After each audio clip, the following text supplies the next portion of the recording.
evening. I'm your host, Zen Garcia. Hello and welcome to the Revolutionary Radio Project. I am your host, Rob Skiba, and just a couple of quick announcements before we get started here. Got some plans in the works to restart some things that I had done in the past. And well, first of all, this is Quest for Truth, sort of, I guess you'd say 2.0, maybe even 3.0. We're doing this Genesis and Enoch edition, myself and Zen Garcia. Back in 2013, Quest for Truth was originally started with Doug Hamp and I, and we were doing primarily the Book of Revelation. The first few episodes were just kind of random topics. We just talked about whatever. I think it was around episode 3 or 4 or so, somewhere in there, that we decided, hey, why don't we just go through the Book of Revelation line by line, verse by verse.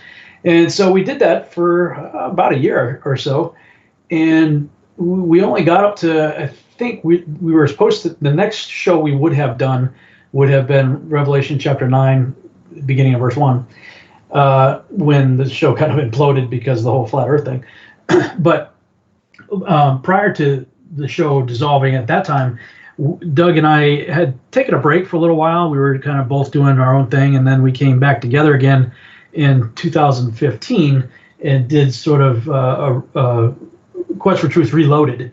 And what we were doing back then was we were telling the audience, hey, tell you what, why don't you watch, episode 1, for example, and then whatever day we were doing it, let's say it was Friday, 8 o'clock, let's say. So we tell people, hey, watch episode 1 sometime before then, and then Friday, 8 o'clock, we're going to come on. And it was co-hosted by Now You See TV. And we're basically, okay, they were kind of co-hosting with us and saying, hey, have you guys had any more time to think about what you did, back in 2013? Do you still believe the same things you believed back then? Have your views changed at all? And we were fielding questions from the audience related to that episode. And so we did that. We did Quest for Truth Reloaded up till about episode 9, I believe it was. So you can see I'm showing it on YouTube right now. Quest for Truth episode 9. We're talking about the Nicolaitans and stuff like that. And then we did the Reloaded, where we had the commentary on it and interaction with the audience. And it was right around this time that Doug said, you know what, I'm done. And he was out, and that ended our show together. And so basically from episode 10 through 28, we never had a continued commentary on those episodes. And I was thinking about the other day, I said, it'd be kind of fun to pick that back up again. And so I talked to Jake Grant, and Jake agreed to co-host with me. So we haven't set a date yet. We're going to figure out what our schedule is going to be like and what's going to work out the best for both of us to do that. But we're going to restart the Quest for Truth Reloaded series beginning in episode 10. So you guys can, if you want to get a head start on it, watch episode 10, and then we will come on and Jake will talk to me about how my views have changed, if at all, since 2013 on whatever topics we were talking about, and field questions from you related to that episode. So that should be fun. The other thing that we are restarting, and this is happening this Saturday, is we are restarting the Virtual House Church. I did it for about 4 years, then took a break for a few years, and just had a feeling like, I think it's something I should probably get started back up again. Sheila's been kind of hounding me on it, saying you should do it. Several people have, and so I talked to Kevin. Kevin Roberts was the leader of our home group fellowship when we were doing home Bible studies that led into the idea of Virtual House Church when we were actually doing our own real life house church. And Kevin since moved to North Carolina, and our home group hung on for a little bit longer, a few years or so, and then eventually kind of just dissolved.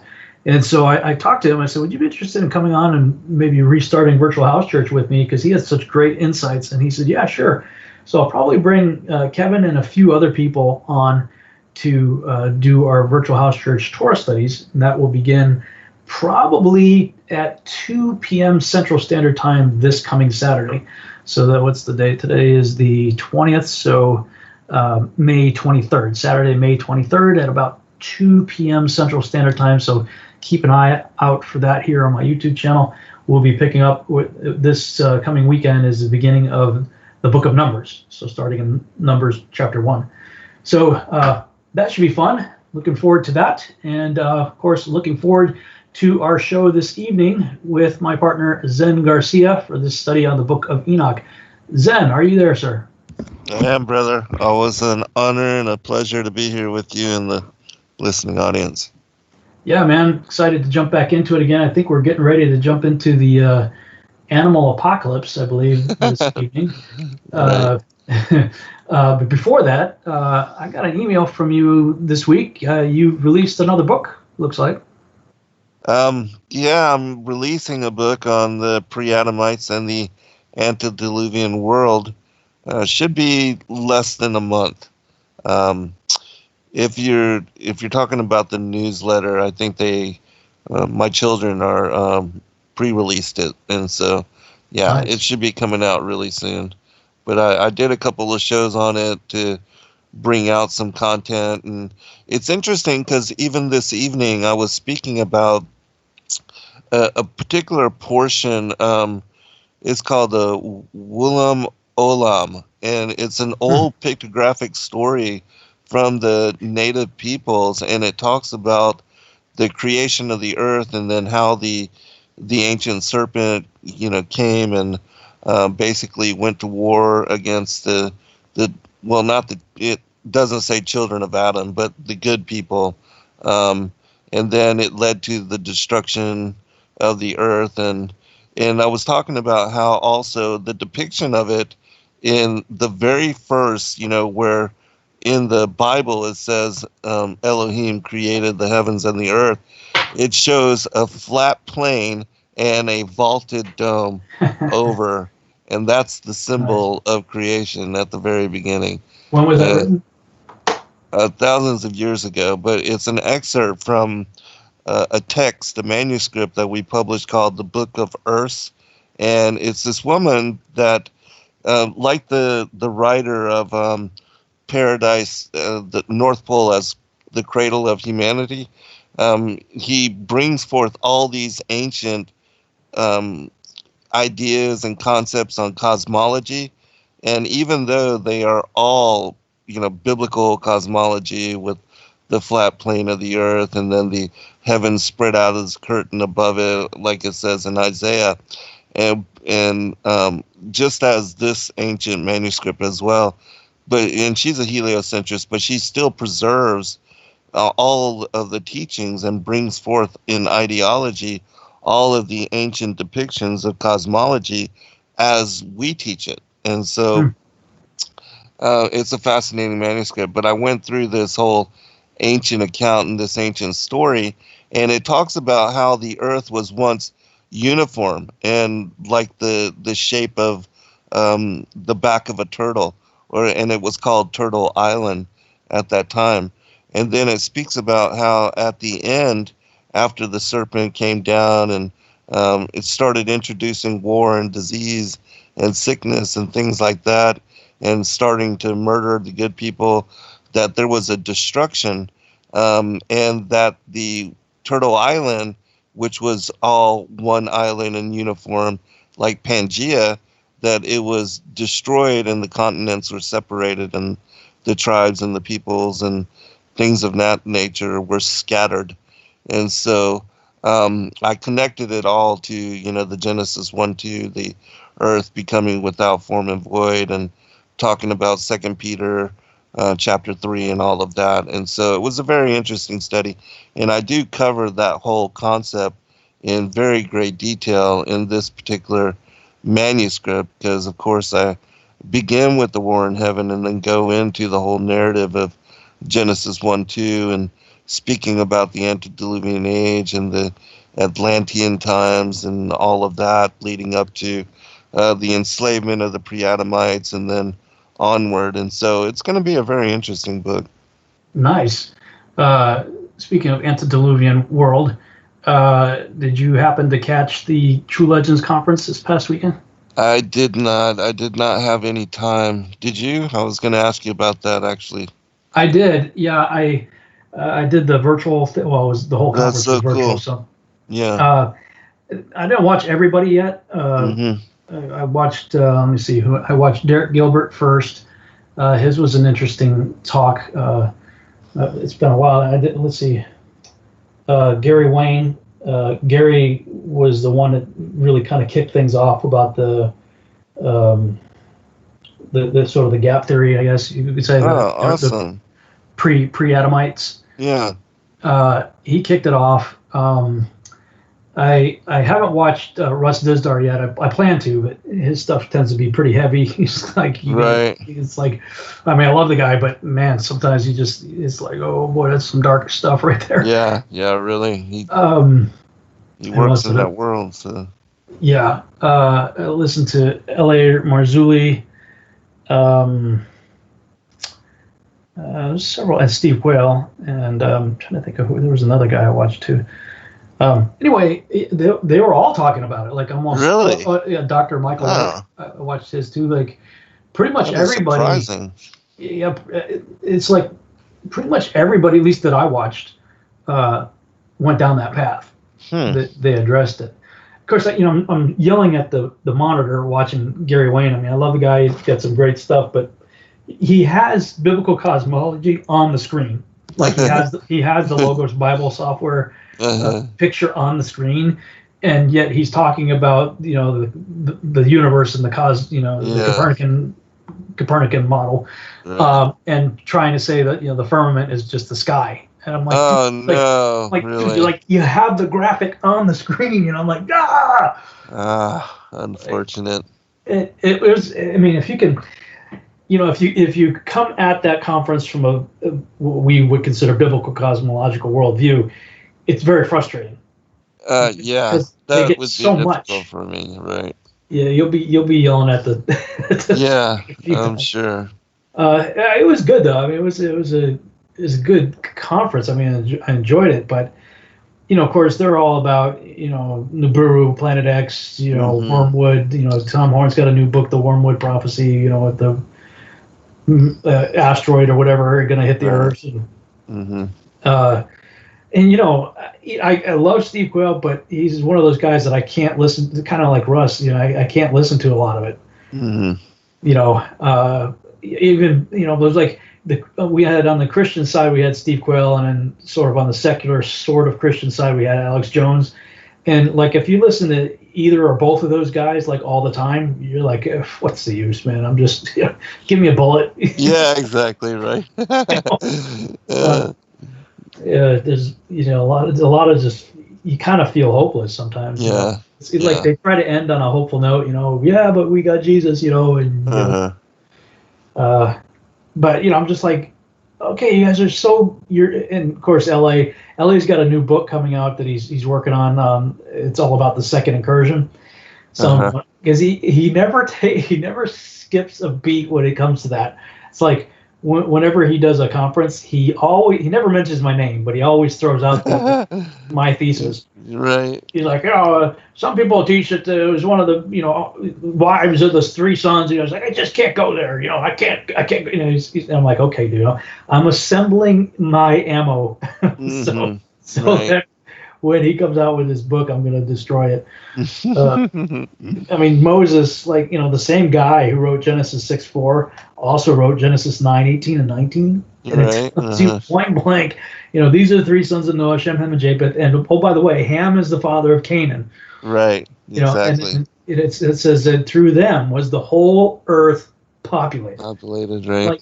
Like that's the end of it, dude. Like, because he goes on and talks about the Canaanite. He's got some great stuff on the trail of the Nephilim and all the research he's been doing, traveling the world, the conehead skulls and all that kind of stuff. Yeah.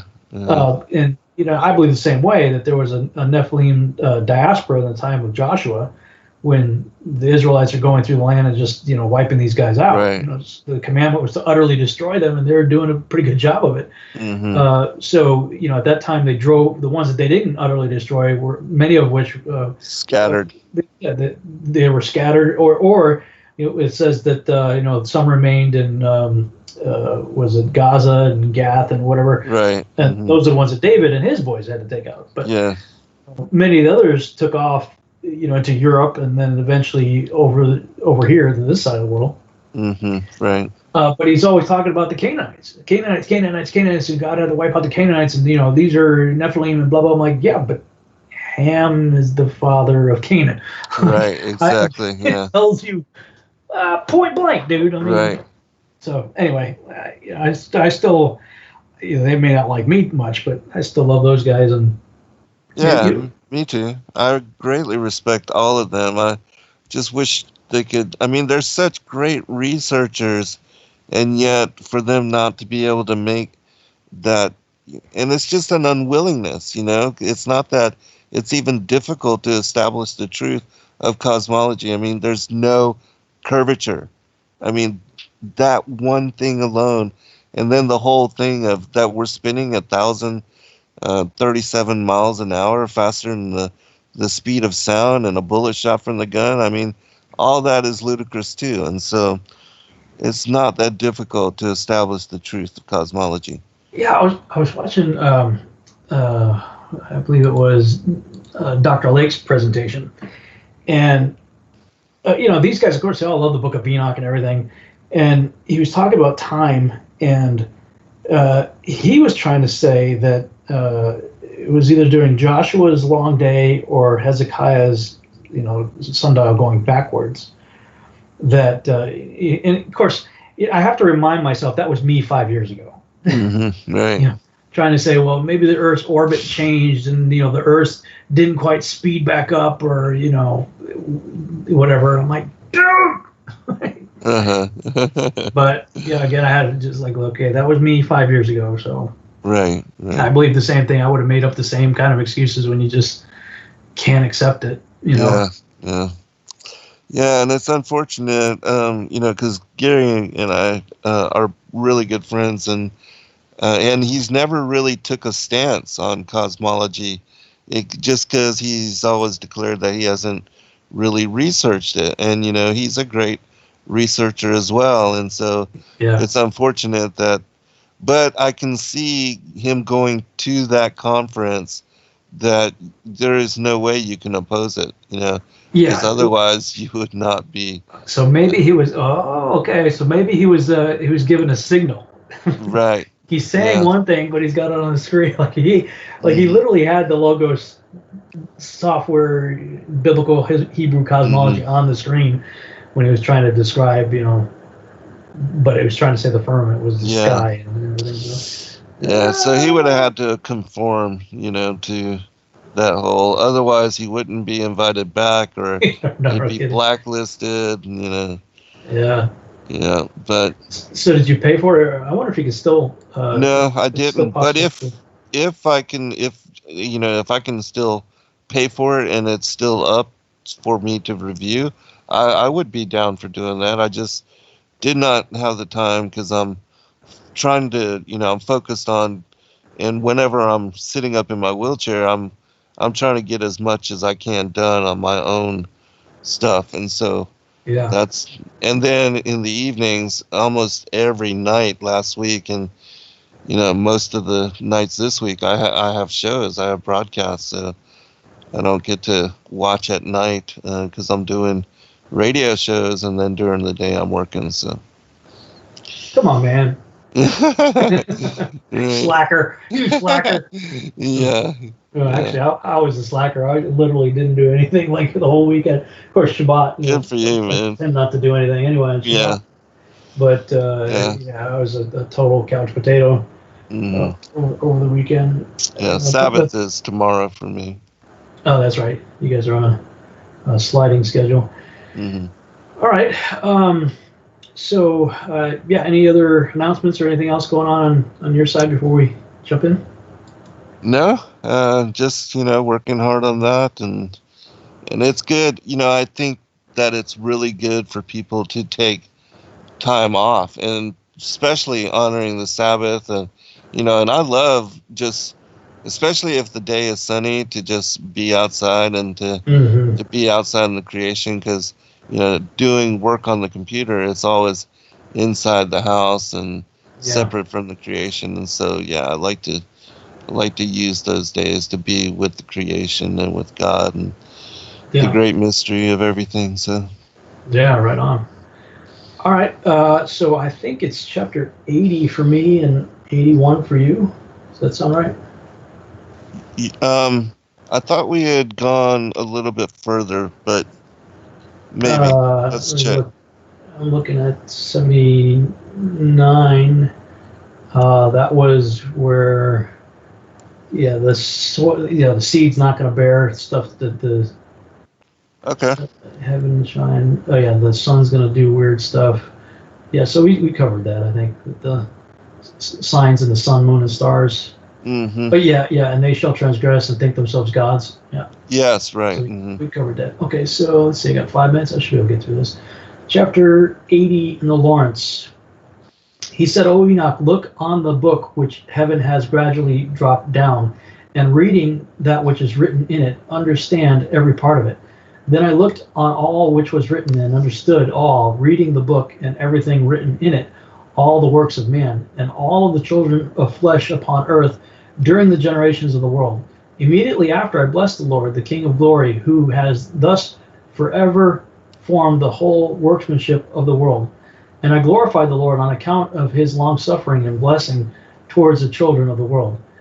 At that time I said, blessed is the man who shall die righteous and good, against whom no catalogue of crime has been written, and with whom iniquity is not found. Then those three holy ones caused me to approach, and placed me on the earth before the door of my house. And they said unto me, explain everything to Methuselah thy son, and inform all thy children that no flesh shall be justified before the Lord, for he is their creator. During 1 year we will leave thee with thy children, until thou shalt again recover thy strength, that thou mayest instruct thy family, write these things, and explain them to all thy children. But in another year they shall take thee from the midst of them, and thy heart shall be strengthened, for the elect shall point out righteousness to the elect. The righteous with the righteous shall rejoice, congratulating each other, but sinners with sinners shall die. And the perverted with the perverted shall be drowned. Those likewise who act righteously shall die on account of the works of man, and shall be gathered together on account of the works of the wicked. In those days they finished conversing with me, and I returned to my fellow men, blessing the Lord of worlds. So we kind of covered some of that in Joshua chapter 3. Right. Where it says, because we wonder, why was it that Enoch was found worthy to be taken up? Right. Enoch was not, for God took him. And when you go back to Joshua chapter 3, it tells you why that was, because he started increasingly spending more and more time alone with God. Yes. Until, it was like, let's say a day with God, a week with God, a month with God, and the rest with man, until it got to where he was spending every day except for 1 or 2 with God, and 1 or 2 with man. And basically he was like, okay, he was like, yeah, you're closer to my house than yours, why don't you just come hang out with me instead. Right. So it was my contention when I was looking at it as sort of the synchronized, biblically endorsed extra biblical text, that being Genesis, Enoch, Joshua, and Jubilees, all put together, give you an extended, extremely elaborated story on what's happening. Is that there, however long a time he was in heaven during the last 80 chapters that we've been reading, he did come back and was educating, of course, his son Methuselah, but with the idea of passing that knowledge on and writing, what was it, 360 books? 66 books, yes. That we don't have anymore. Right. Unfortunately, I don't remember if it was somebody that was talking this weekend on the conference, or if it was something else that I'd seen. That somebody there was some prophecy that some kind of massive archaeological find was going to happen, like really soon. Somebody had prophesied that, and the first thought came into my mind, man, I wonder, was it on our show that we were talking about that? Like, wouldn't it be cool if A whole bunch of books were found. Oh, we were talking about that with regard to Paul, I think. Stuff that would validate Paul's ministry. Mm-hmm. But regardless, I just, they talk about supposedly there's a library or some kind of secret vault underneath one of the paws, Right. the Sphinx, I guess. Yes. So that was because I had speculated quite some time ago and wondered if the Great Pyramid was not the location where the tablets of Enoch were stored in the so-called king's sarcophagus there, because they all agree that no body was ever found there. Right. Oh, yeah. That was definitely not a tomb. Certainly not. And that sarcophagus was put there to make it look like a tomb. But yeah, those pyramids were not created to be tombs. No. And Kent Hovind had pointed out that the interior dimensions of the king's sarcophagus matches the exterior dimensions of the Ark of the Covenant, which I always thought, wow, that's interesting. Yeah, that is very interesting. Oh, going to break? Come back.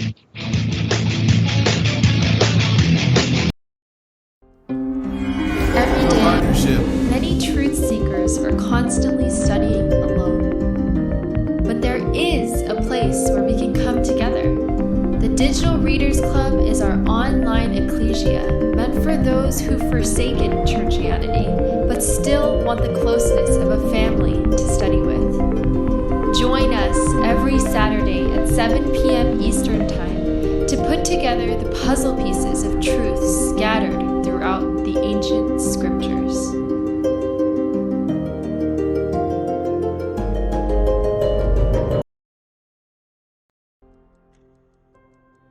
Hello everybody. As you know, in our Digital Readers Club, we just finished the Great Commission 3 on the end time apocalypses and are now moving forward because of your vote into the Yahushua Christ, the infancy, gospels, early childhood, and lost year narratives. And so in this particular book, and the reason I compiled it is because there's only one account in the entire Bible that relays anything with regard to the youth of Christ, and it is the story of when he's 13 years old and he leaves Mary and Joseph, and they, retracing their steps, find him teaching the rabbis and the elders in the Holy Temple, the Jerusalem Temple, about the mysteries of the heavens. And so I wanted those of us that are believers and that hold and have faith in Christ to have the fullness of the stories and the accounts of his early life that are available to those that wish to know more. And so that was the reason for the compilation of all of these accounts, is to give you better insight into who our Savior Messiah is and how he was, even in his youth, without question, he was the fullness, the incarnation of God, and that he had the authority even then of life and death, and that Mary used even his bathwater and his swaddling clothes to heal leprosy and to bring people out of their demonic possessions. And so I believe that the study of this material will greatly bless your life and help you to better understand the core tenets of why we believe on him and know without question that salvation is through him.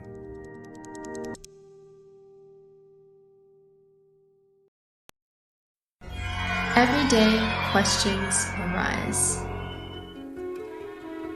Are the stories in the Bible true? What if I told you that there are hundreds of confirming witnesses? Which give intricate detail to the stories in the Bible. Have you ever found yourself deep in the rabbit hole with questions that no one seemed to have the answers to? Join us every other Friday at 9 p.m. Eastern Time for our Ask Me Anything series with author and researcher Zen Garcia, as he sheds light on the mysteries which have us all searching together.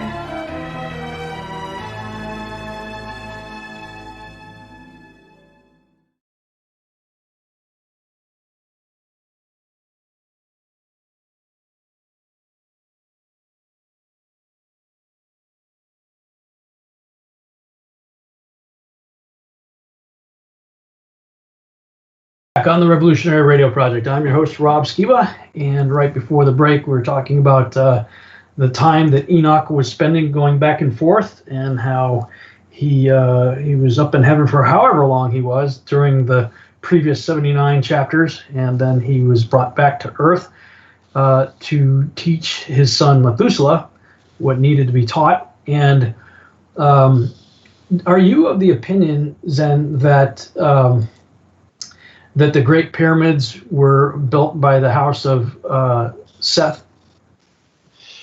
I'm not certain as to that, and the reason I am not certain is because of the possible age of the pyramids, and I believe that these particular structures, the megalithic, that they are part of what is the Cyclopean age, and that is previous to and connected with the prior times, and even before the pre-Adamites, and that the fallen angels were the ones that had constructed a lot of the megalithic structures.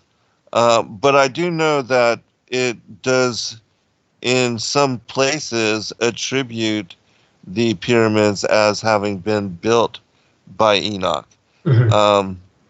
And so, but again, I'm one of those that believes that these structures are very ancient, and even the weathering shows that they were there at a time when water and rain Mm-hmm. were very prevalent.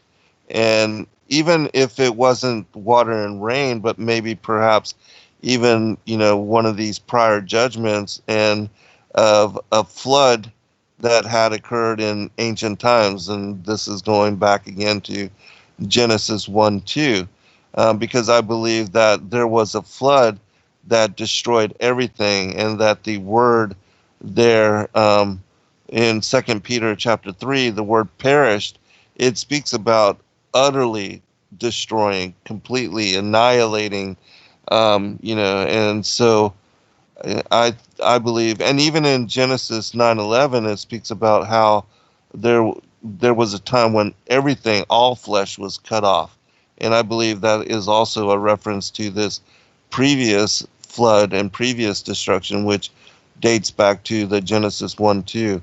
Mm-hmm. And as I was talking about earlier with the show of these pictographic, this Olam, Walam Olam, and how it talks about the, Turtle Island becoming fractured and destroyed as well, that this also dates back.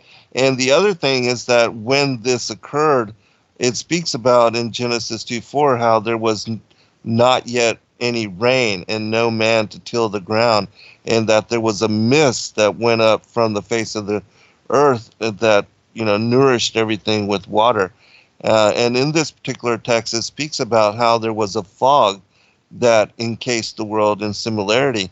And so, and it talks about in Genesis 1:2 how darkness was upon the face of the earth. And so, thinking about that, I considered that if there was darkness and not yet light, and neither was the sun and the moon put into place, because that doesn't happen till day 4, if things were cold, and if there was like great ice upon the landscape at that time, and if that was the case, then it would make sense to me that if the light was called forth and then the sun put into place, and as we see with the sun moving towards the Tropic of Cancer, how the Arctic, the polar north, it goes through a meltdown, and all the snow melts, and then the rivers cycle and water, the grass appears, and then all the wildlife, they begin to spawn, all the creatures and everything, the mushrooms, grasses, trees, everything grows exponentially very quickly.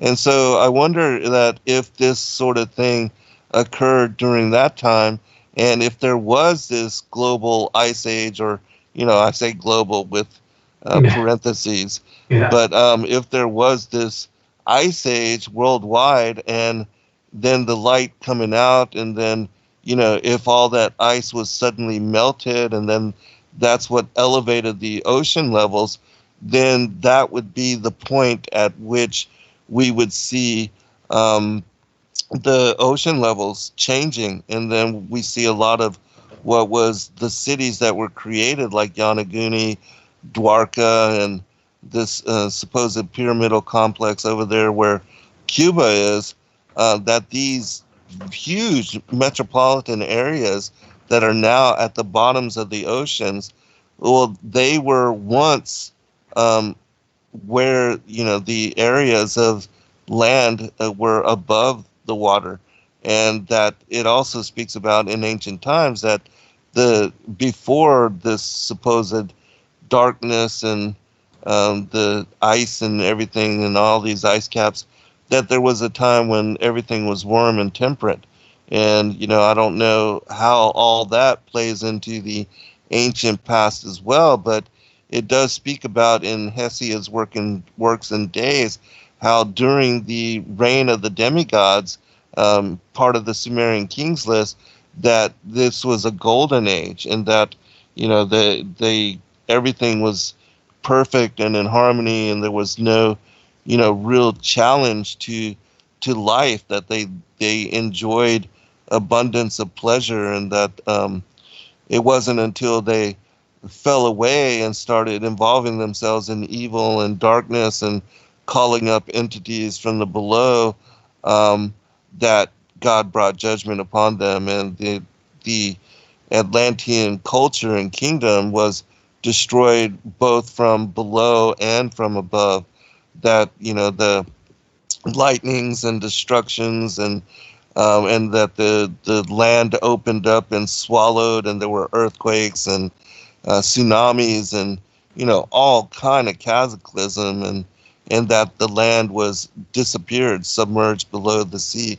And that we see in Ezekiel chapter 26, it speaks about, judgment going against Tyre, and then it speaks about a people of old time, that they were submerged, and even the memory of them would be forgotten, as their land also was swallowed up and disappeared. So would their memory be lost to history.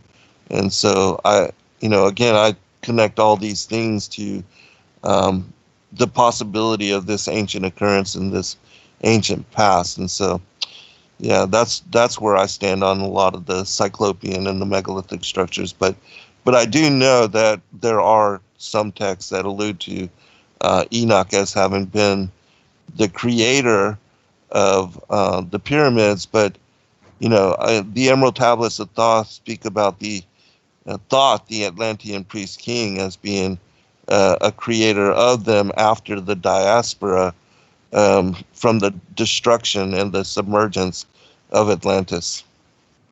Yeah, there are Jewish or Hebrew texts that talk about Adam being given a vision of the earth being destroyed twice, once by fire, once Water by fire, yeah. And that they were instructed to build, various monuments that could handle that. And so it is my Isaiah 19 talks about a monument that's in the center of Egypt, and on the border.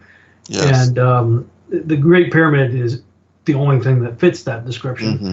So I had read some stuff that talked about the house of Seth, specifically through Enoch, that had built the at least the structures, or at least the Great Pyramid, if not all the structures, on the Giza Plateau. And that makes sense to me. I think it was, they're all blending. It might have been Dr. Michael Lake talking about, it was Michael Lake's lecture. He was talking about how science has determined that the speed of light has significantly slowed down to where it is now. And he was saying, well, if we extrapolate that backwards, if we go backwards in time, then the speed of light was traveling a lot faster. Of course, he was trying to use that to justify the distances and stuff that we see, out in space. Because they're talking about again, I was on this page myself 5 years ago, so I'm not mocking anybody, but right. that Rahab was a planet between Mars and Jupiter. Right. Yeah. And I also held that view. Yeah, that and they're using the scriptures where God has rent Rahab, and all this to say that what is the asteroid field there supposedly there now is the remains of that, and the Earth was. Right. Of course, that's directly out of Sumerian literature. Yeah, so that's the Enuma Elish. Yeah, so a lot of these guys are trying to gel scripture with the Sumerian stuff. I am, because I was on the same page myself not too long ago. So I wonder now how that fits within the biblical cosmology that you and I now share, in terms of what it's saying when God says he rent Rahab, and because they're talking about the Jeremiah flood. They're differentiating the Jeremiah flood from the flood of Noah.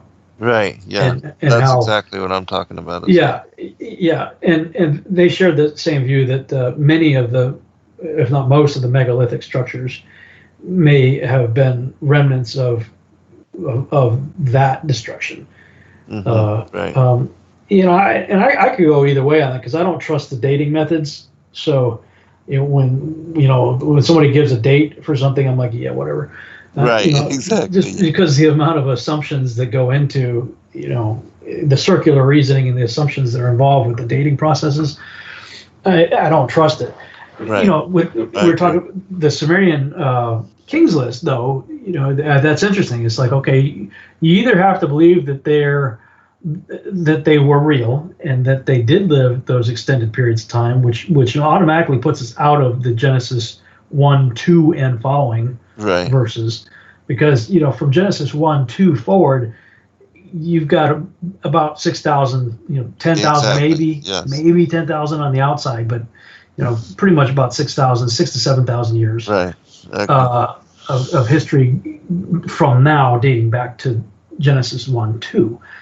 But from between Genesis 1, 1 and Genesis 1, 2, there could have been a whole lot of other stuff within which the King's List could have made sense and could have actually been.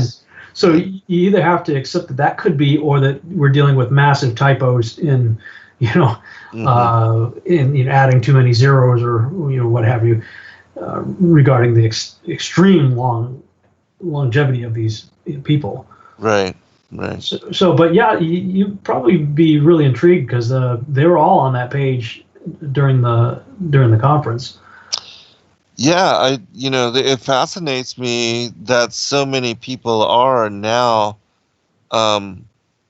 doing this area of research, because I've been covering this for a very long time, and what I've noticed about some of the people that go into this is that they are all coming from it from just the King James, whereas my area of expertise is always to include all these other ancient sources, and my book does that. I include a lot that most people don't even know about in connection to the pre-Adamite and the Antediluvian age, and so it does fascinate me that, because again, it's out of the mouths of 2 or 3 witnesses that the truth is established, and it always seems to work that, even like with our work on biblical cosmology, that God really leads and opens up a fascination for something he wants to reveal to the world, and that he does it through researchers. And in this day and age, we are part of that group that is being and doing the work of the Most High and revealing things. Even this this whole dialogue on the Book of Enoch, we are opening people to a lot of really new information that they've never heard about before. And so, yeah, I definitely want to check all that out. I'll probably will finish my book before ever doing so. Yeah. And that way I don't want to be tainted by somebody else's research. But it would be good to consider. But Yeah, they'll probably keep it going. They still have the streaming video on demand available from the 2019 conference. Oh, really? Okay. So yeah. So in fact, I think if I don't know if it just was for during the event or what, but when it seemed like when you paid for the 2020, you got the 2019 also. access. So you got Okay, cool. the access to that as well. So pretty cool. You mentioned the morning dew earlier when you were talking, sending a mist, and that's something that kind of off subject a little bit here, but I've been seeing a lot of ads on Facebook and stuff I've been looking into on YouTube and stuff like that of harvesting water from the air, and how that the morning dew thing. I mean, it still works. I mean, that's still happening. If you've ever gone camping, you've oh yeah, absolutely. Yeah. You've dealt with that, but using some pretty simple techniques, you can harvest that water right out of the air. So I'm going to be looking into that some more because it is pretty fascinating. And they say, of course, I got black thumb gardening, right? So it's like if you can think of doing something wrong, that's pretty much what I've been. Cause I would save myself so much time and headache if I just would read the directions and look at it first instead of afterwards just trying to figure out why it didn't work. But what would be the fun of that? Well, yeah, exactly. You learn a lot. You learn sometimes more from your failures, right? Exactly. Than anything else. But like, cause I go out there in the afternoon, and of course we haven't hit the summer heat yet. I mean, it's still, but it's still getting in the 80s. Mid to 80s or so during the day, and that sun coming down. It's hot. So I'm looking at these plants; they look all dried out. So I'm like, oh, I should water them, not realizing that, of course, when you water plants in the middle of the day, you just created magnifying glasses.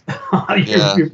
You're actually burning the plants. Them, when it's like, okay, so don't do that. They say, you're supposed to water it like in the evening, first thing in the morning, is what most people tell you. But I'm a go to sleep at 4:00 in the morning kind of guy. So what I've been doing lately is like, okay, well, right before I go to bed, I'll just go outside, 3 or 4 o'clock in the morning, and just give everything a good wet down. And then I don't have to worry about it during the day. Right. And wow, I mean, the plants have really responded. They appreciate, Yeah, the plants have sprouted up really nice. So pretty excited about that. Anyway, that just when you're talking about the morning dew, that kind of caught my eye. But I want to circle back around to the Rahab thing. Have you given it any thought with regard to the current cosmology that we subscribe to? Well, it could be again in representative of what I'm talking about here with regard to the Turtle Island and the destruction of Pangaea and the separation of the continents back at a time when everything had been initially created in uniformity. And there is these ancient concepts that going back to the very ancient past, that there was the earth was one big island, and it looked like the back of a turtle shell poking out of the water. And that's the description of this ancient account.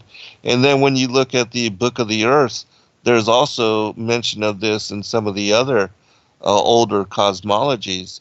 And so that's in my opinion, because I used to be one that accepted when I was, all in the heliocentric worldview, that Rahab was that planet that was there in the, between where the asteroid belt, where the asteroid belt is now, and but I know all that to not be true any longer. And again, it's so easy to determine that there's no curvature to the earth. There's no way that the earth can be round or spherical in shape. And then the other easy thing to determine is that it's not moving, especially 1,037 miles an hour, as everybody believes. And so when you confirm these two absolute facts, and you have to reconsider everything with regard to your paradigm on belief and reality, and so I've had to in embracing this truth, I've had to reshape and reform everything. And so, oh yeah, I've had to do complete rewrites of Seed. Well, I was tempted to go back and rewrite some of my older works, and then I thought, you know what, that's what I believed then. Yeah, There's a reason. There's a copyright on there. It's 2012 or whatever. It's like that. That is a moment in time when I believe, if I do a 2020 or later update, expanded edition or something, that's when I might do it. But I'm not going to go back and change all my other. Like in my Genesis book, that was a globe on there, and so people are like, oh hey, I'm like, no, that's not a globe. That's a circle viewed at an angle. See. You're looking at the outer rim of the circle, just kind of at an angle. So I don't have to redo the cover.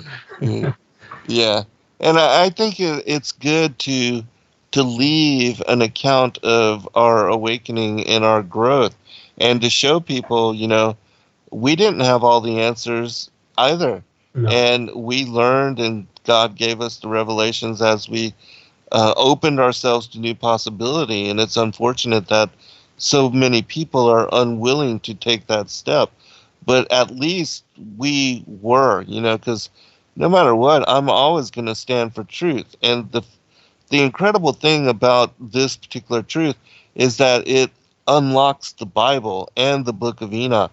It helps us to understand things that were hidden to us, and it makes stories like the sun going back 10 degrees and the sun and the moon standing still. Those kind of stories unlock and make sense. And, the truth and what we know to have actually happened in the ancient times comes forth with this revelation. But if you don't open and embrace it, then how can you really ever really understand the fullness of what is revealed in Scripture, and especially with the things that happened in ancient times? You can't.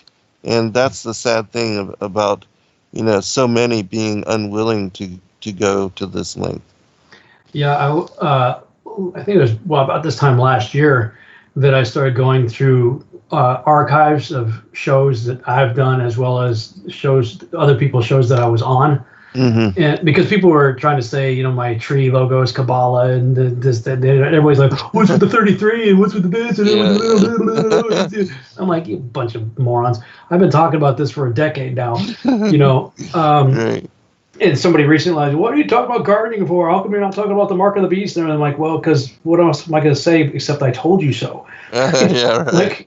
When it comes to the vaccine and the mark of the beast, I've been talking about that for 10 years now. Everybody wants me to talk about it now. I'm like, I already have. What am I going to do is say, look, this is what I told you so back in 2012. Right. But I've been going through archives, and about a year ago, I started posting them as sort of a chronology, mainly just to leave a trail showing where I've been and how I got to where I am now. And it's been a good exercise, actually, going back, and it's kind of funny, actually, going back and listening, because you're just like, oh, I was so sure of myself, some of the things that I was saying and believing back then. Right. And I stopped doing it because the last show that I uploaded was a view from the bunker show that I did with Derek Gilbert right before the first Future conference in Branson, Missouri, which was my breakout conference. That was the first time. That's when I stepped out for the first time on the public scene. I had done some local stuff just with mainly friends and family, here in the Dallas area. But my first breakout on the stage, on the public scene, talking about any of this stuff, was the Branson, Missouri Future Conference. And that's where I left off in the uploads of my archives. So I was looking at that the other day. I was like, oh, you know what? I'm going to go find those Future Congress lectures that I gave. And so I've been cleaning them up because the graphics weren't that great, but staying true to the PowerPoint that I did back then. I'm editing those, so I'll probably upload those this weekend. So if people are interested. But I was even talking about that, for Joshua to command the sun to stand still, that means the earth stopped rotating. Yeah, right. And I was like, as the days of Noah, what do we have in the days of Noah? Well, we had interdimensional portals, right? Because the Tower of Babel wasn't about height. Yeah. Tower of Babel wasn't about height. So see, CERN CERN, as it was in the days in which I do still believe that they were probably having some kind of portal action going on. And actually, that Absolutely. was Derek's lecture was about portals. It was very insightful. It was very interesting. He was talking about various sort of hot spots on Earth, or open windows kind of things where things have happened, and centering primarily, basically from Giza going up through Mount Hermon, talking about that whole area there. But yeah, it is interesting going back and looking at the previous stuff and how much we changed just even a few short years. Right. So I'll be posting those probably this weekend. And looks like we're about ready to go to break. We'll come back and you can read the Charles version of chapter 81. Sounds good. And we'll move on from there. All right.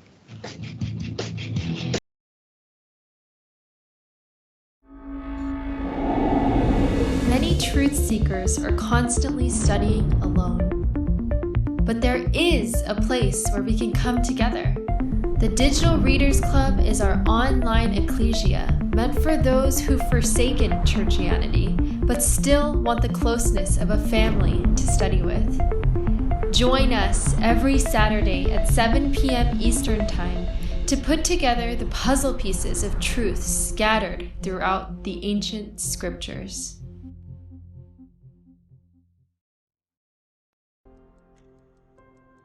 Hello everybody. As you know, in our Digital Readers Club, we just finished the Great Commission 3 on the end time apocalypses and are now moving forward because of your vote into the Yahushua Christ, the infancy, gospels, early childhood, and lost year narratives.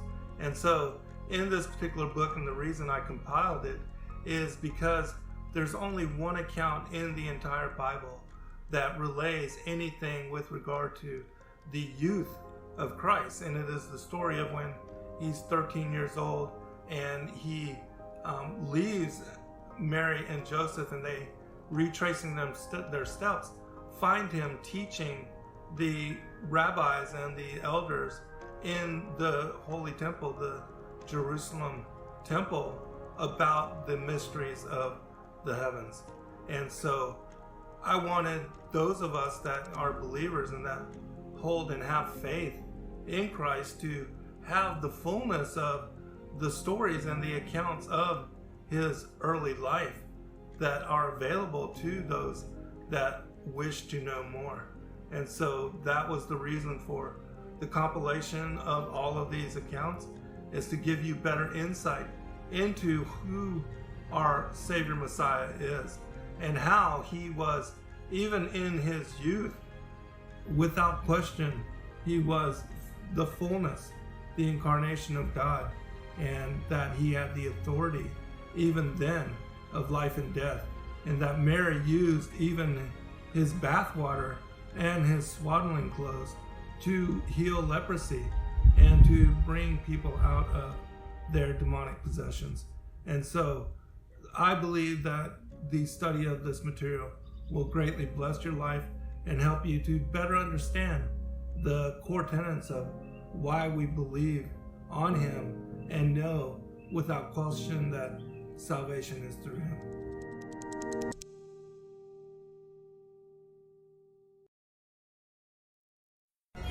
Every day, questions arise. Are the stories in the Bible true? What if I told you that there are hundreds of confirming witnesses? which give intricate detail to the stories in the Bible. Have you ever found yourself deep in the rabbit hole with questions that no one seemed to have the answers to? Join us every other Friday at 9 p.m. Eastern Time for our Ask Me Anything series with author and researcher Zen Garcia, as he sheds light on the mysteries which have us all searching together.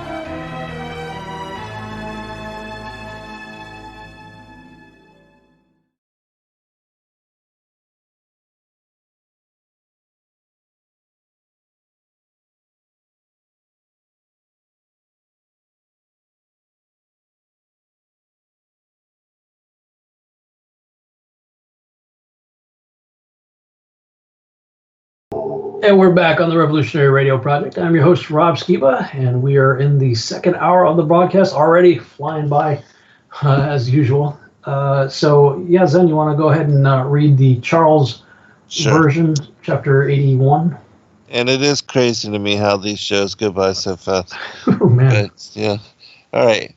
And he said unto me, observe, Enoch, these heavenly tablets, and read what is written thereon, and mark every individual fact.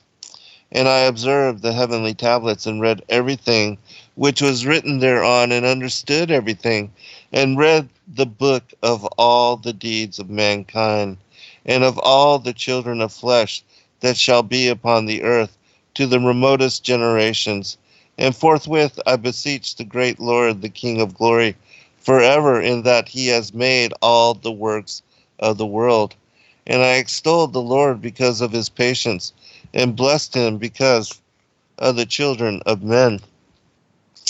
And after that I said, blessed is the man who dies in righteousness and goodness, concerning whom there is no book of unrighteousness written, and against whom no day of judgment shall be found. And those 7 holy ones brought me and placed me on the earth before the door of my house, and said to me, declare everything to thy son Methuselah, and show to all thy children that no flesh is righteous in the sight of the Lord, for he is their creator. 1 year we will live thee with thy son, till thou givest thy last commands, that thou mayest teachest thy children, and record it for them, and testify to all thy children. And in the 2nd year they shall take thee from their midst. Let thy heart be strong, for the good shall announce righteousness to the good. The righteous with the righteous shall rejoice, and shall offer congratulation to one another. But the sinners shall die with the sinners, and the apostate go down with the apostate. And those who practice righteousness shall die on account of the deeds of men, and be taken away on account of the doings of the godless. And in those days they ceased to speak to me, and I came to my people, blessing the Lord of the world. Don't really have any commentary that we haven't already discussed. Do you have anything more you want to share on that? Just one thing. It's interesting to me that the heavenly tablets, which God has a book and several books and even a library where everything is written already about what's going to happen.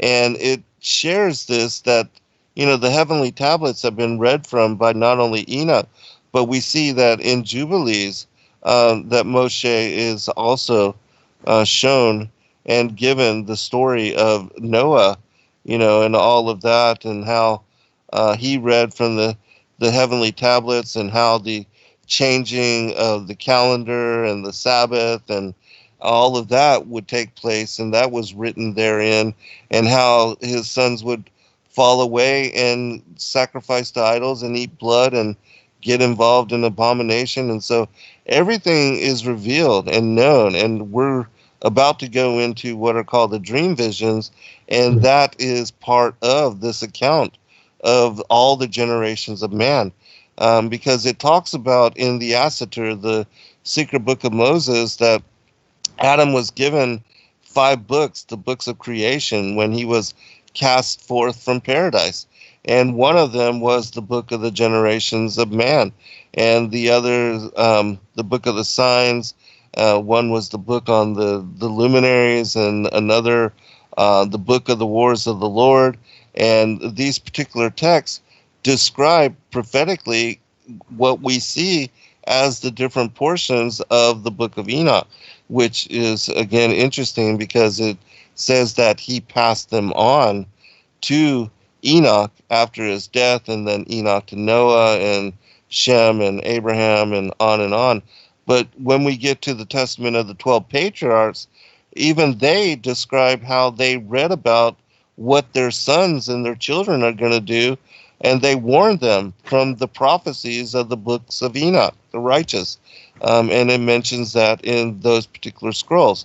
And so the testaments of all of the different patriarchs, they understood what was written therein. And of course, they alluded to Christ, the Word, the Logos, the Memra, as being their Savior Messiah and their helper all throughout the ages. And, which is again why it's important to study the Targum with the restored translations of the Word of the Lord found within them to understand this particular fact. And that, we've read all throughout of the elect one, the Son of Man, and how he would be the judgment and the judge at the end of days. Mm-hmm. Yeah, right on. Yeah. Okay, I'll jump over to the Lawrence translation and read my chapter 81. Now, my son Methuselah, all these things I speak unto thee and write for thee. To thee I have revealed all, and have given thee books of everything. Preserve, my son Methuselah, the books written by thy father, that thou mayest transmit them to future generations. Wisdom have I given to thee, to thy children and thy posterity, that they may transmit to their children for generations forever this wisdom in their thoughts, and that those who comprehend it may not slumber, but hear with their ears, that they may learn this wisdom and be deemed worthy of eating this wholesome food. Blessed are all the righteous, blessed all who walk in the paths of righteousness, in whom no crime is found, as in sinners, when all their days are numbered.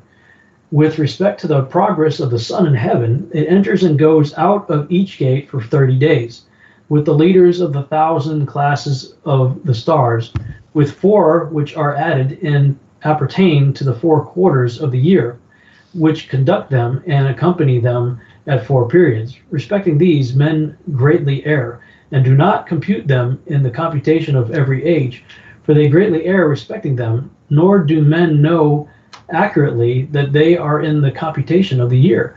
But indeed, these are marked down forever, 1 in the first gate, 1 in the third gate, 1 in the fourth gate, and 1 in the sixth, so that the year is completed in 364 days. Truly has been stated and accurately has been computed that which is marked down for the luminaries, the months, the fixed periods, the years, and the days, Uriel has explained to me and communicated to me, whom the Lord of all creation on my account commanded, according to the might of heaven and the power which it possesses, both by night and by day, to explain the laws of light to man, of the sun, moon, and stars, and of all the powers of heaven, which are turned with their respective orbs. This is the ordinance of the stars, which set in their places, in their seasons, in their periods, in their days, and in their months. These are the names of those who conduct them, who watch and enter in their seasons according to their ordinance, in their periods, in their months, in the times of their influence, and in their stations. 4 conductors of them first enter, who separate the 4 quarters of the year. After these, 12 conductors of their classes, who separate the months in the year into 364 days, with the leaders of 1,000 who distinguish between the days, as well as between the 4 additional ones, which as conductors divide the 4 quarters of the year. These leaders of 1,000 are in the midst of the conductors, and the conductors are added each behind his station, and their conductors make the separation. These are the names of the conductors who separate the 4 quarters of the year, who are appointed over them: Melkel, Helamelech, Meliel, and Nerel. And the names of those who conduct them are Admiral, Jayazuel, Jayazusel,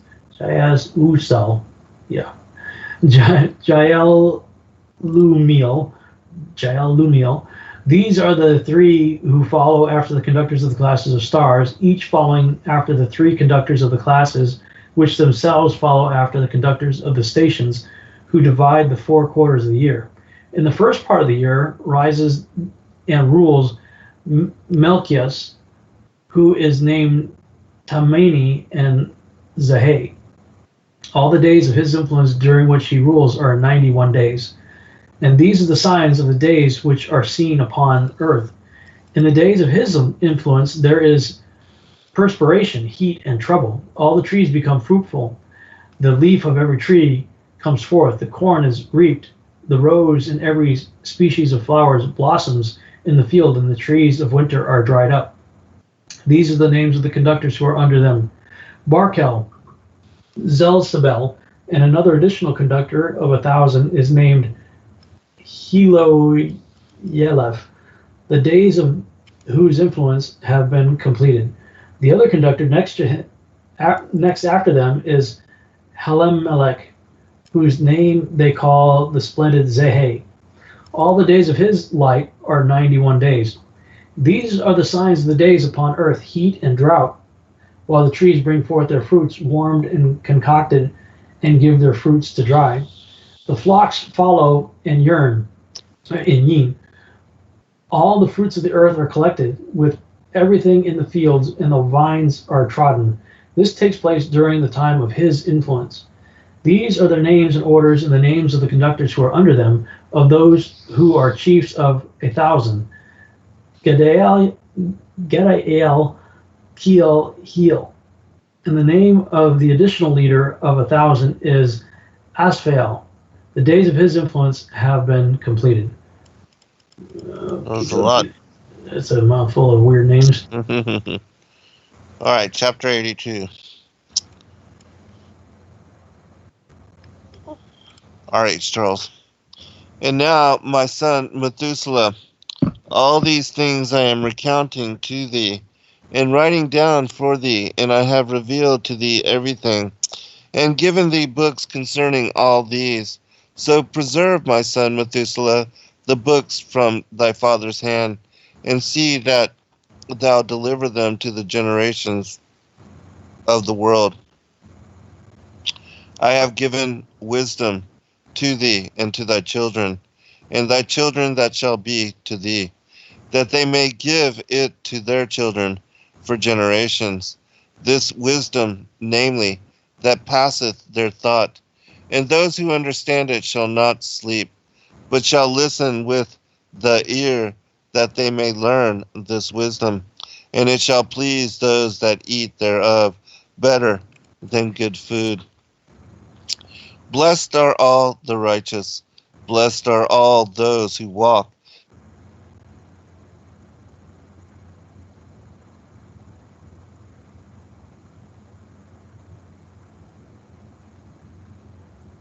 Oh, you there?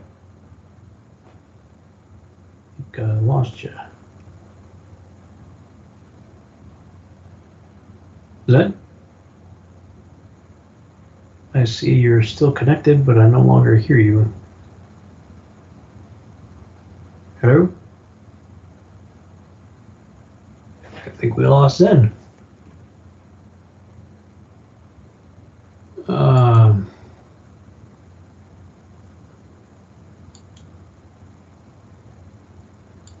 on a second.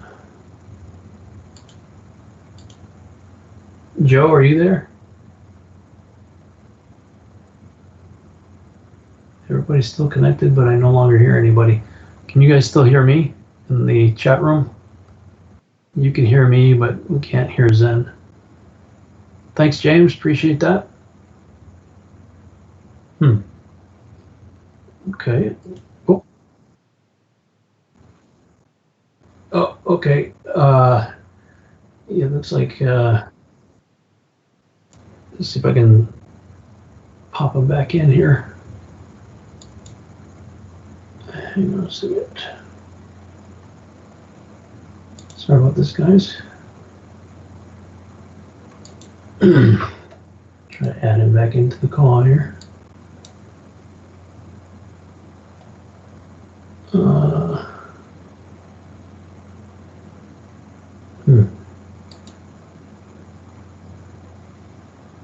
Looks like I'm not able to do that for some reason.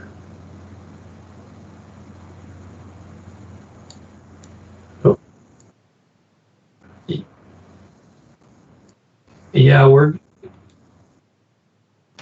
it could be. We're getting ready to have a big storm here too, I think, shortly. Invite more people. This is yeah, exactly.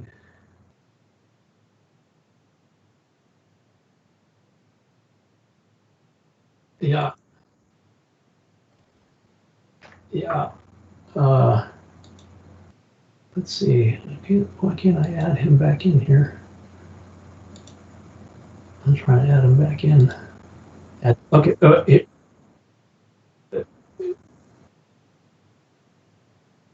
He's talking to himself. I'm calling him back right now. It looks like it's trying to reconnect. Hopefully. Ringing him. Hang on, guys. Technical difficulty. Gotta love live radio. It's calling, but he's not answering.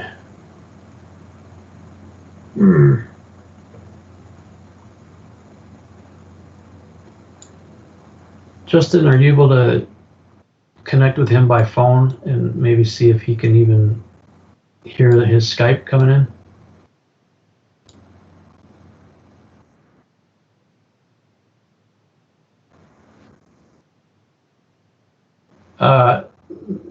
Maybe tell him I'm trying to connect to him. Maybe he's trying to. I don't know if he can get in on his end without me inviting him. I'm not sure.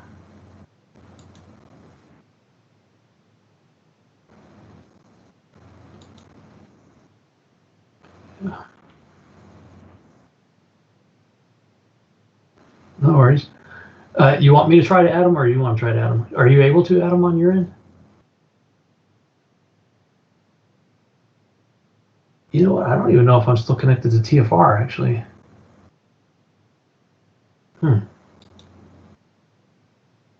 Yeah, it looks like I'm still connected to TFR. Okay, that's good.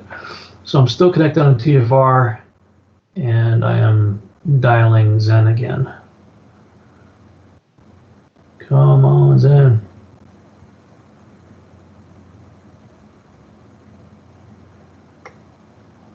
Ring, ring, ring. Oh.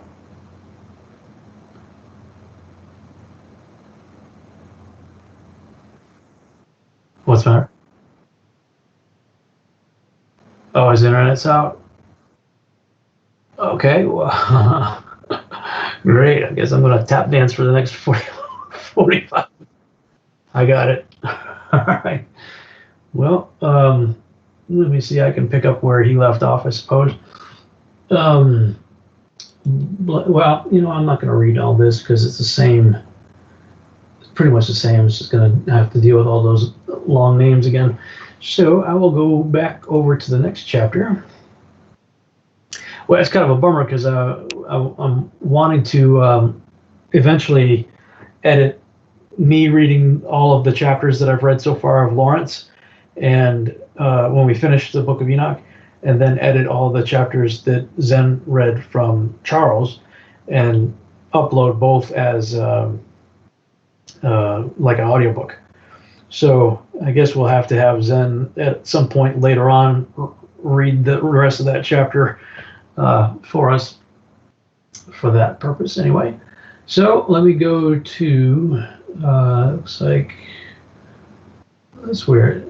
It was chapter 82 already, I thought. 82 in the Lawrence. Oh, it's 81. Okay.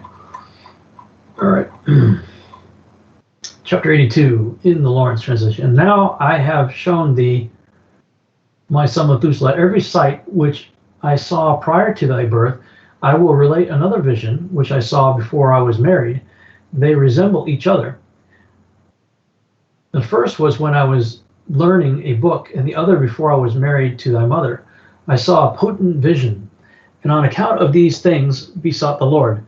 I was lying down in the house of my grandfather Malalel, when I saw in a vision heaven purifying and snatched away. And falling to the earth, I saw likewise the earth absorbed by a great abyss, the mountains suspended over mountains. Hills were sinking upon hills, lofty trees were gliding off from their trunks, and were in the act of being projected and of sinking into the abyss. Being alarmed at these things, my voice faltered. I cried out and said, the earth is destroyed. Then my grandfather Melalel raised me up and said to me, why dost thou cry out, my son? Thus cry out, my son. And wherefore dost thou thus lament? I related to him the whole vision which I had seen. He said to me, confirmed is that which thou hast seen, my son. Sounds like Yoda right there. Confirmed is that which thou hast seen. And potent the vision of thy dream, respecting every secret sin of the earth. Its substance shall sink into the abyss, and a great destruction take place.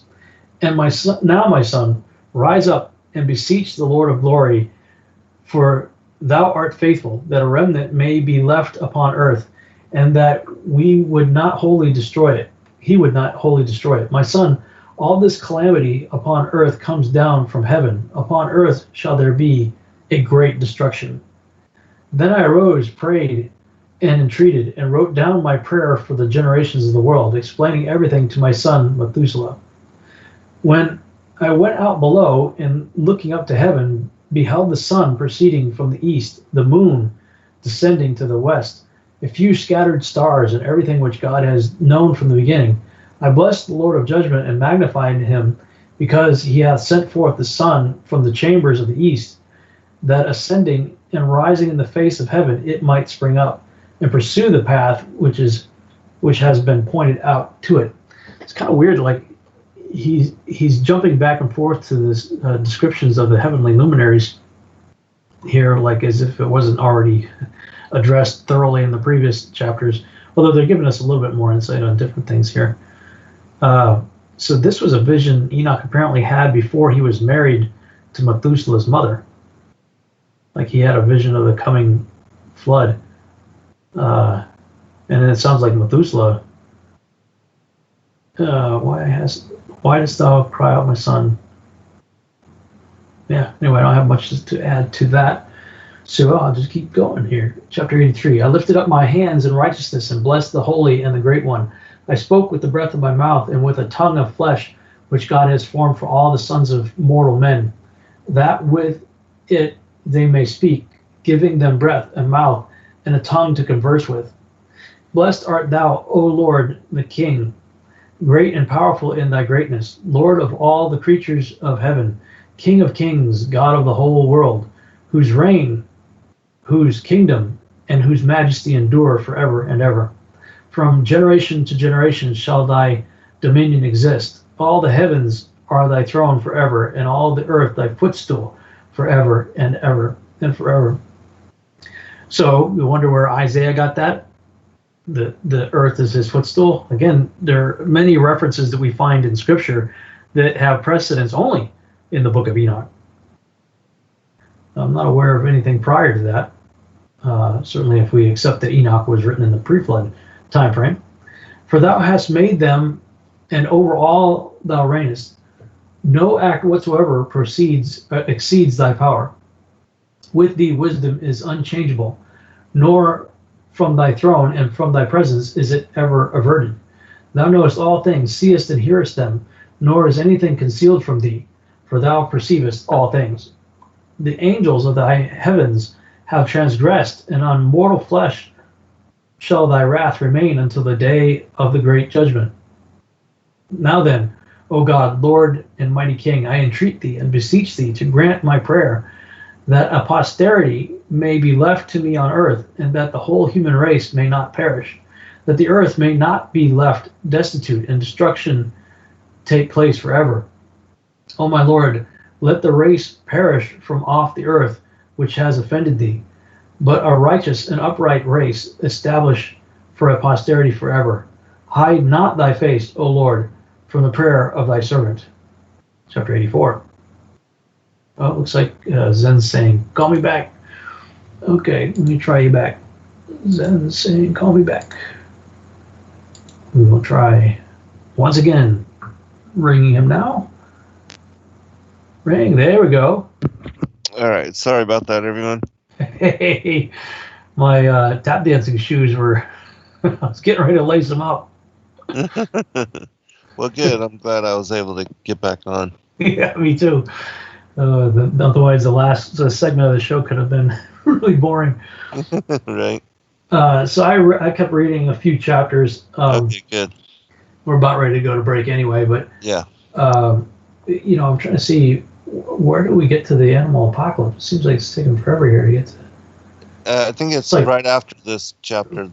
2 more chapters, or I have it on 83. I got 85. It looks like mine. Oh wait, 84. Yeah, I guess it is the next one. Yeah. Cool. So the next Which one would is be the animal perfect. apocalypse. Yeah. Okay, yeah. So we come back. You can jump right in and we'll pick up where you left off. So what I was saying is, what I want to do when this series is over is edit all the readings that you did and post the audiobook of the Charles. Oh, yeah, that's great. And Great idea. I'm going to do the same thing for Lawrence. So we'll have us reading both translations. Oh, that's an excellent idea. Yeah. So I'm just trying to see. You left off. Oh, we'll come back. All right.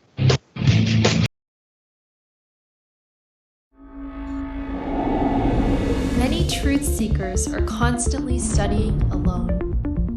But there is a place where we can come together.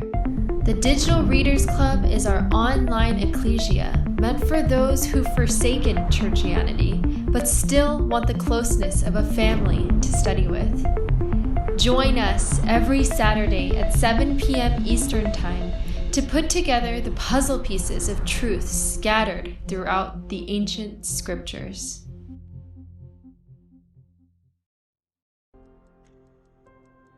Hello, everybody. As you know, in our Digital Readers Club, we just finished the Great Commission 3 on the end time apocalypses and are now moving forward because of your vote into the Yahushua Christ, the infancy, gospels, early childhood, and lost year narratives. And so in this particular book, and the reason I compiled it is because there's only one account in the entire Bible that relays anything with regard to the youth of Christ. And it is the story of when he's 13 years old and he leaves Mary and Joseph, and they, retracing their steps, find him teaching the rabbis and the elders in the Holy Temple, the Jerusalem Temple, about the mysteries of the heavens. And so I wanted those of us that are believers and that hold and have faith in Christ to have the fullness of the stories and the accounts of his early life that are available to those that wish to know more. And so that was the reason for the compilation of all of these accounts, is to give you better insight into who our Savior Messiah is and how he was, even in his youth, without question, he was the fullness, the incarnation of God, and that he had the authority even then of life and death, and that Mary used even his bathwater and his swaddling clothes to heal leprosy and to bring people out of their demonic possessions. And so I believe that the study of this material will greatly bless your life and help you to better understand the core tenets of why we believe on him and know without question that salvation is through him.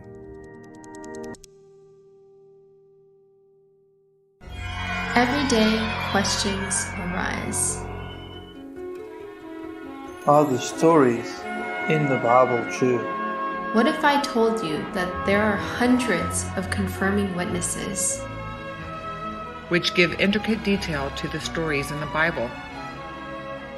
Have you ever found yourself deep in the rabbit hole with questions that no one seemed to have the answers to? Join us every other Friday at 9 p.m. Eastern Time for our Ask Me Anything series with author and researcher Zen Garcia, as he sheds light on the mysteries which have us all searching together.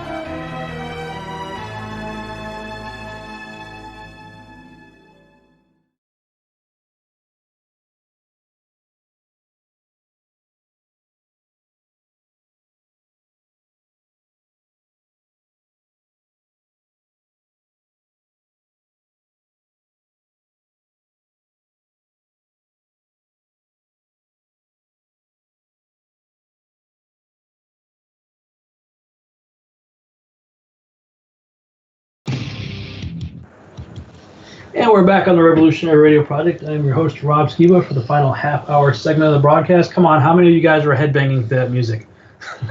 I was. I didn't pick it. Chris Gio, the founder of TFR, picked my music for me, but every time I hear that, I'm headbanging to it. Kind of like I do in my car when I'm listening to 80s music, but anyway, that's another story. Zen, why don't we go back to verse 4, maybe? Okay. That paragraph. I wasn't sure how far back. I think we got at least that far, but so that'd be chapter 82, beginning of verse 4. Okay. All right. All right, here we go. Blessed are all the righteous, blessed are all those who walk in the ways of righteousness, and sin not as the sinners in the reckoning of all their days, in which the sun traverses the heaven, entering into and departing from the portals for 30 days with the heads of thousands of the order of the stars together, with the four which are intercalated, which divide the four portions of the year, which lead them and enter with them 4 days. Owing to them, men shall be at fault, and not reckon them in the whole reckoning of the year. Yea, men shall be at fault and not recognize them accurately, for they belong to the reckoning of the year and are truly recorded thereon forever.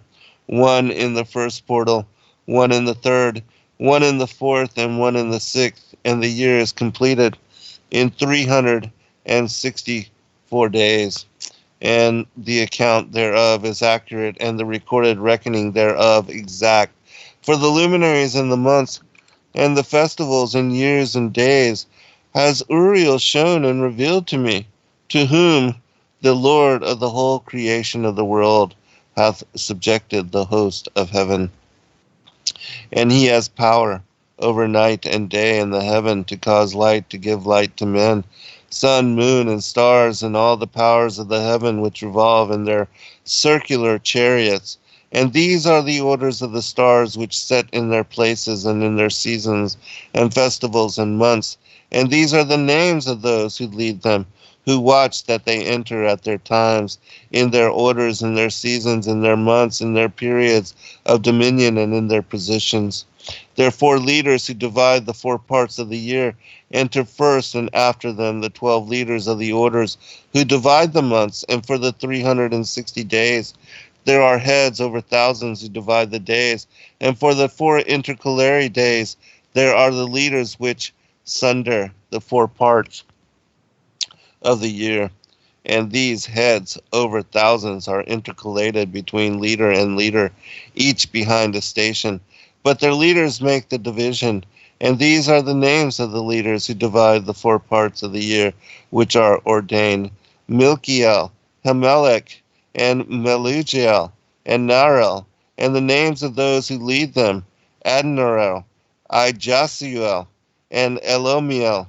These 3 follow the leaders of the orders, and there is one that follows the 3 leaders of the orders, which follow those leaders of stations that divide the 4 parts of the year. In the beginning of the year, Melchiel rises first and rules, who is named Tamani, and son, and all the days of his dominion, whilst he bears rule, are 91 days. And these are the signs of the days which are to be seen on earth in the day of his dominion: sweat and heat and calms. And all the trees bear fruit, and leaves are produced on all the trees in the harvest of wheat. And the rose flowers, and all the flowers which come forth in the field. But the trees of the winter season become withered. And these are the names of the leaders which are under them: Berechiel, Zelubsiel, and another who is added, a head of 1,000, called Hilujaseph. And the days of the dominion of this leader are at an end. The next leader after him is Hamelech, whom one names the shining sun, and all the days of his light are 91 days. And these are the signs of his days on the earth: glowing heat and dryness. And the trees ripen their fruits and produce all their fruits ripe and ready. And the sheep pair and become pregnant, and all the fruits of the earth are gathered in, and everything that is in the fields, and the winepress. These things take place in the days of his dominion. These are the names, and the orders, and the leaders of those heads of thousands.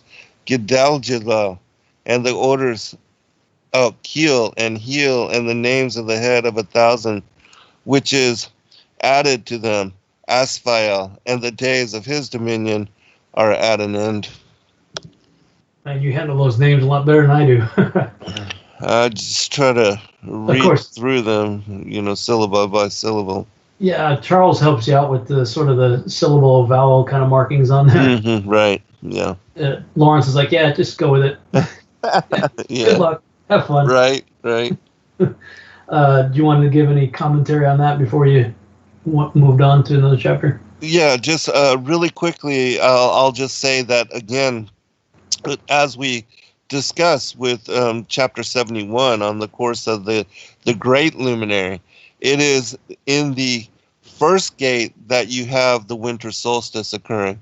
And so what it's talking about, these 4 leaders of the seasons are in the first gate, the third gate, the fourth gate, and the sixth gate. And those are the solstices and the equinoxes.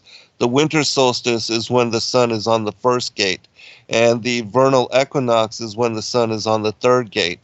The summer solstice is when the sun is on the sixth gate, and then the autumnal equinox is when the sun descends down to the fourth gate. And so that's why these are the gates that are being spoken of, and the leaders of the seasons. And then the 12, the leaders are the constellations, or what are the houses of the zodiac. And then the 91 days that are being attributed, they describe the 91 days of the 2 seasons, the first being spring, and then the second being summer. And we can tell, that the flowers starting to bloom, that's spring, and then when the fruits ripen and all the spawning and all that, that's summer. And it doesn't go into fall and winter, which is interesting, but that's how this portion of the book breaks down. So what's your take on the verses 4 and 5, mainly verse 5? Owing to them men shall be at fault, and not reckon them in the whole reckoning of the year. Yea, men shall be at fault and not recognize them accurately. I think what it comes down to is that now we follow a pagan calendar, which is some months 31 days, some months 30 days, and others 29. And so there's no uniformity to the calendar. Whereas the seasons, according to the calendar described here, are exact. There's 30 days in each month, solar month. And then you have the 4 intercalary days, which are the equinoxes and the solstices. And those occur at the ends of they are the 91st day. Every 91st day is either an equinox or a solstice. And so the seasons actually begin on the vernal equinox, that begins spring. The summer solstice begins summer. The autumnal equinox begins fall. And the winter solstice begins winter. And so the Enoch calendar is precise. And so if you're not, even though we do date the occurrence of the equinoxes and the solstices, if we were following the calendar as laid out, it would be on a specific day. And in my opinion, those days are excluded from what are the 30-day calendar months, just as in the lunar calendar, you have Rosh Chodesh excluded. And so for the solar calendar, you have a perfect 30 days in each of the 12 seasons. And then the solstices and equinoxes are something that is separated. And I think that those are what are I call natural holy days, because they represent the division of the year. And, the particular, they're the leaders, the 4, what would be like, the 4 corners of the earth almost, for the particular seasons in the calendar. Tell you what, let's, why don't you do the next chapter? Sure. All right. So we just now entered the dream vision. Dream visions, yes. Then Okay. if we have time, I want to ask you about something after that. Sure. 83. And now, my son Methuselah, I will show thee all my visions which I have seen, recounting them before thee. 2 visions I saw before I took a wife, and the other was quite unlike the other. The first when I was learning to write, the second before I took thy mother, when I saw a terrible vision, and regarding them I prayed to the Lord. I had laid me down in the house of my grandfather, Mahalel, when I saw in a vision how the heaven collapsed, and was borne off and fell to the earth. And when it fell to the earth, I saw how the earth was swallowed up in a great abyss, and mountains were suspended on mountains, and hills sank down on hills, and high trees were rent from their stems, and hurled down and sunk in the abyss. And thereupon a word fell into my mouth, and I lifted up my voice to cry aloud and said, the earth is destroyed. And I believe this is also Genesis 1:2. And my grandfather Mahalel waked me as I lay near him, and said unto me, why dost thou cry, my son? And why dost thou make such lamentation? And I recounted to him the whole vision which I had seen. And he said unto me, a terrible thing hast thou seen, my son, and of grave moment is thy dream vision as to the secrets of all the sin of the earth. It must sink into the abyss and be destroyed with a great destruction. And now, my son, arise and make petition to the Lord of glory, since thou art a believer, that a remnant may remain on the earth, and that he may not destroy the whole earth. My son, from heaven all this will come upon the earth, and upon the earth there will be great destruction. After that I arose and prayed and implored and besought and wrote down my prayer for the generations of the world. And I will show everything to thee, my son Methuselah. And when I had gone forth below and seen the heaven, and the sun rising in the east, and the moon setting in the west, and a few stars, and the whole earth, and everything as he had known it in the beginning, then I blessed the Lord of judgment, and extolled him, because he had made the sun to go forth from the windows of the east, and he ascended and rose on the face of the heaven, and set out and kept traversing the path shown unto him. So we haven't got there yet, but in chapter 89, I think it's Noah has the vision of the coming flood. Mm-hmm. Yeah, the lofty roof. And it talks about, a lofty roof. The 7 torrents filling the enclosure. Right.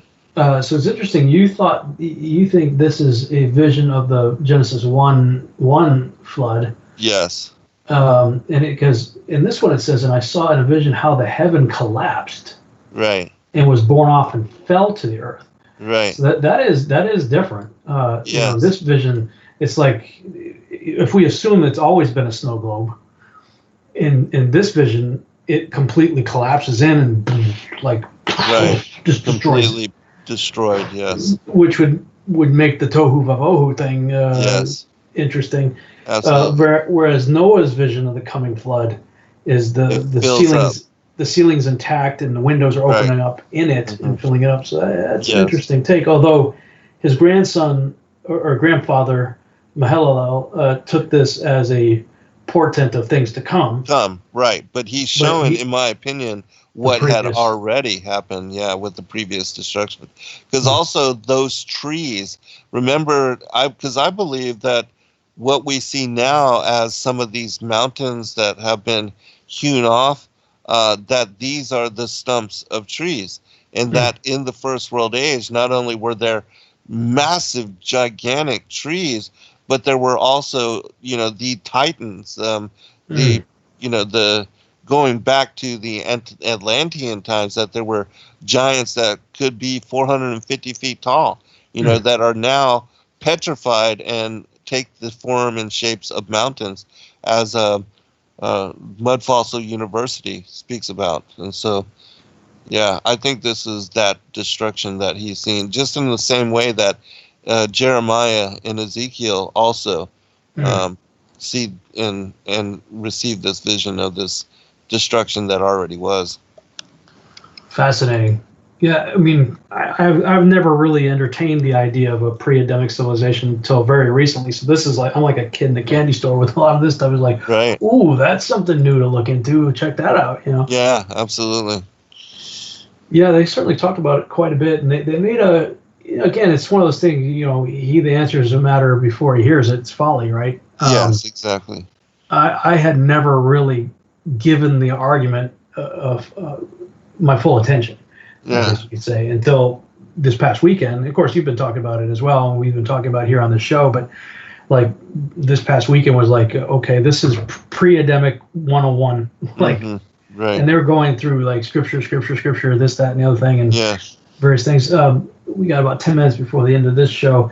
Probably we'll just save the animal apocalypse. I think that's the next chapter. Yeah, that's a good idea. For the next one. But in the meantime, there was something I stumbled across this week, in the last couple of days, when I was looking through. A guy called me up, and he's like, "Ever consider the tablets of destiny?" Because he was asking me, how did he's like, actually several people this last week or so asked me about how did Nimrod become a giant, and which is what prompted me to go back and look at some of my older work, and in particular that Future Congress lecture I gave. That's when I gave the Mythology and the Coming Great Deception and Mount Hermon Roswell lectures, the first time on the public scene giving those lectures. And that was like just the beginning of it. Like, that's just get your feet wet. And after that is when I started diving in and looking at the whole began to become a Gaborim. And, you know, it's this mighty one in the earth. And of course, people who believe in the Sethite theory and don't believe that the angels came down and don't believe that Nimrod became a giant, what they fail to understand is, okay, the Septuagint tells you he began to become a giant. And when I looked into the Greek there, because David in his mighty men, you know, also uses Gaborim, being the plural, and even God himself is referred to that way. So we can't say, okay, Gaborim is synonymous with Nephilim, because it can mean just, you know, a powerful person. Mighty man, yeah. A mighty man. And we know that David's mighty men weren't Nephilim because they were busy killing Nephilim. Right. You know, they were commissioned to kill them. But when the Hebrew scholars were translating into the Greek Septuagint, they chose a different word for both translations, for Gaborim regarding David and his mighty men, and Gaborim regarding Nimrod. With Nimrod, if I remember right, it was Gigantus, from which the Greek word from which we get the word giant. Giant, right? So that's why in Brenton's English translation of the Septuagint it says giant, because they took the Hebrew word Gaborim but understood the context of what happened to him, and grabbed the Greek word Gigantes for Gaborim in Genesis when it's talking about Nimrod. But in David's case, in the mighty men, they chose ton dynaton, which is like dynamite, the root word for like dynamite. So they knew the difference. Same Hebrew word, but chose different Greek words that were much more specific. So you get giant for Nimrod, but you get mighty man as in the sense of like dynamite, just powerful warriors. In the case of David's Gaborim. So, you know, that's when I was doing all that research and looking at all that. This is going back 10 years ago now. But this guy contacted me and was like, so how do you think he became, we agreed that he wasn't born that way. How did he become that way? And I said, well, you know, there's an interesting passage in Jubilees where it says that Canaan, son of I think it was our Faxad, if I remember right. Yes. Who's excluded from the King James in the Table of Nations in Genesis 10. But in the Septuagint and other translations, he's in there. That he found some tablets of the Watchers. Yes. And it says that he sinned because of it, and he hid it from Noah. And that's all we get. That's all. It's like, what? That's all we get. And when I was looking at that, it's like, was it Shem, Arphaxad, Canaan? You have Ham, Cush, Nimrod. So that means Nimrod and Canaan were first cousins. They were contemporaries. Yes. And it was my theory that, okay, Nimrod may have gotten together with his cousin, looked at this stuff, and they're looking at their other cousin, Canaan, over there. And these guys are, you know, approaching 20, 30 feet tall, Right, and growing. And they're like, hey, what if we could do that too? Right, And exactly. Nimrod may have then taken that information and done something to profane himself. The word began there is the same word used for profaning and for prostitution and other things like that. Right. This some sort of sexual defilement. He changed himself. Mm-hmm. So this guy calls me. He's asking. He's like, Rob, I know you've kind of linked Nimrod to various other gods of antiquity. What do you think of the Tablets of Destiny?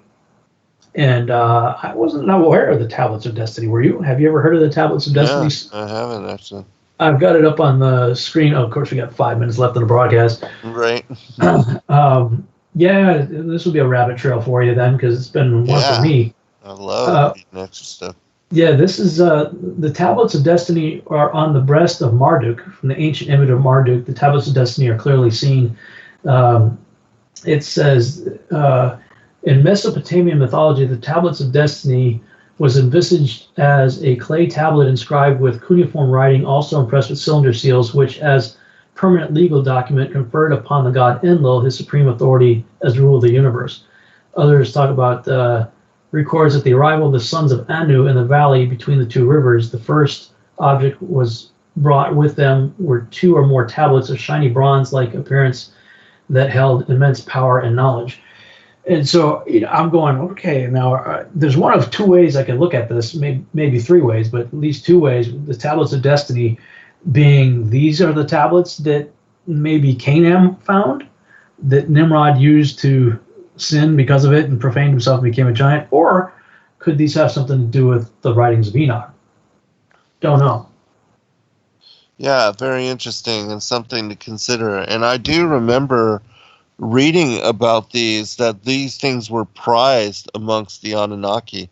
Mm-hmm. And they speak about even stealing them from one another and going to great lengths to gain them, because they did have power. And so I do remember reading about them in the Sumerian mythologies. And so yeah, it's one of those things. Of course, I'm about ready to release that video again, the mythology coming great deception. I had a video out that was the original video that I shot locally, that I made into a DVD to bring with me to sell at that conference, which was the first time ever doing that talk. And then doing it in Branson, I improved upon it. So it's actually a better version of the mythology talk. So for those of you who have already seen it on YouTube, this one's, in my opinion, a better version, a cleaner version of it. But it makes you think, there's so much richness in the ancient world that King Wells has a book, Ancient Myths in the Bible, and mm-hmm. in the book he says, we should look at the Bible from a mythological worldview. Right. And now, of course, we say we should look at everything from a biblical worldview, and he's not in denial of that. But what his point is that the authors of Scripture were writing at a time when the Sumerian gods were very real. Yes, exactly. The Egyptian gods are very real. The Greek gods are very real. There's things that are written both in books like Enoch and Joshua and Jubilees, as well as the canonized text, that we don't get because we didn't have the culture. They said that Barnabas was Zeus and Paul must have been Mercury. Right. And Diana of the Ephesians, they're like, well, we all know she fell from Jupiter. You're like, what? Huh? What? Something fell from Jupiter, and there was a woman, and they honored her with these were very real to the people of those days. Right. And connecting Apollo to Nimrod was a difficult thing for me at first, until I realized when it talks about in Revelation 9:11 actually, that the pestilence of the scorpion hybrid horsemen come out. And when I looked into the Greek mythology, it says that Apollo was the giver and stayer of plagues and pestilence. And so here you got a pestilence coming out, and it says that the king over them is Apollyon in Greek, bad in the Hebrew, which is the destroyer. Right. Well, also, if you look at the horsemen, a lot of people, Hal Lindsey and others say, well, that's the Chinese, they can go. But it says horse. There's only 67 million horses in the entire earth. Yes. How do you get 200 million screaming Chinamen on 60 million horses? 67 million horses. No, it's chimeric horsemen Right. a centaur. Yes. And so I'm looking into exactly.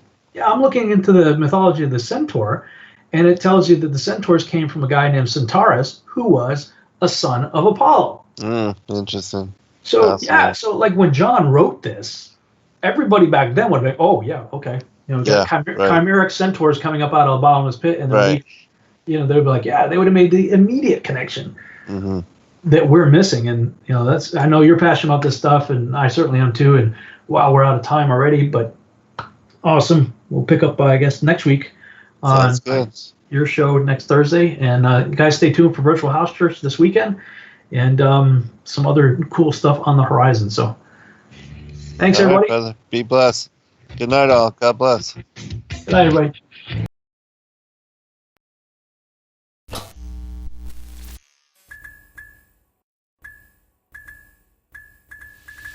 Thank you, everybody, for joining us for this video and this broadcast. We appreciate all of you, and thank you for your patronage. Please do like and subscribe and share with your friends. God bless all of you in your seeking.